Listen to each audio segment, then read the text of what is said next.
Sebagai tersangka atas kepemilikan senjata api dan undang-undang lalu lintas, pengemudi mobil ugal-ugalan di Jalan Gunung Sahari kini ditahan di Polres Metro Jakarta Pusat.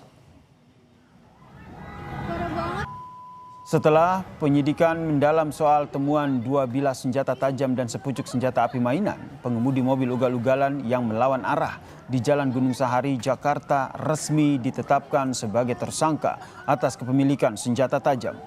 Tersangka juga terbukti menggunakan plat nomor palsu dan dikenakan pasal undang-undang lalu lintas. Ia sengaja mengendarai mobil yang membahayakan orang lain dan menyebabkan korban luka.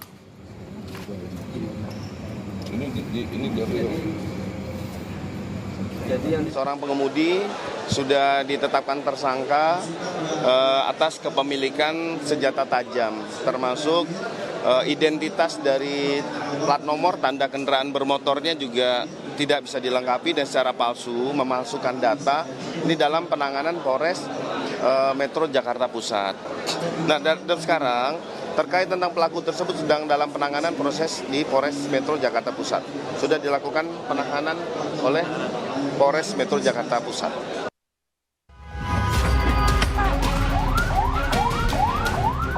Karena saya nggak punya SIM sama nggak bawa STNK. Jadinya saya takut sama polisi. Pokoknya ditilang, lawan arah apa? Lawan arah udah nggak bisa berhenti. Terus panik banget. Takut karena tidak punya SIM dan tak bawa STNK. Alasan inilah yang disampaikan Hafiz Mahendra, pengemudi ugal-ugalan di Jalan Gunung Sahari, Jakarta Pusat, usai diamankan polisi. Namun usai mobil pengemudi digeledah, polisi temukan 2 bilah senjata tajam, sepucuk senjata api mainan, dan 4 pasang plat nomor kendaraan. Pengemudi juga mempunyai 2 kartu identitas berbeda. Hal inilah yang membuat janggal. Apakah alibi takut tak punya SIM dan tak bawa STNK membuat pengemudi jadi panik dan menyetir ugal-ugalan?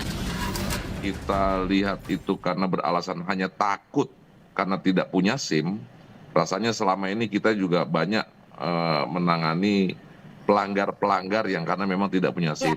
Apakah ini ada yang menduga jangan-jangan ini mobil dari hasil curian? Nah, ini yang kami terus dalami.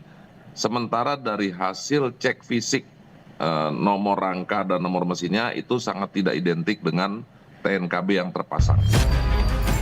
Mantan Kabar Reskrim Polri Susno Duaji menduga pengemudi ini bukan takut karena tak bawa SIM dan STNK, melainkan panik karena kendaraan yang dibawa merupakan hasil curian. Nah, kalau palsu dan dia katakan tidak bawa STNK, jangan-jangan ya kendaraan juga adalah hasil kejahatan, kendaraan curian. Kan dari datanya bisa diungkap gitu, apakah dia adalah orang yang termasuk di dalam DPO, apakah yang bersangkutan adalah residivis, apakah yang bersangkutan adalah anggota dari sesuatu geng atau apa. Usai ditetapkan tersangka atas kepemilikan senjata api dan undang-undang lalu lintas, ini tersangka ditahan di Polres Metro Jakarta Pusat. Didalami apakah pelaku terlibat kasus yang lebih besar.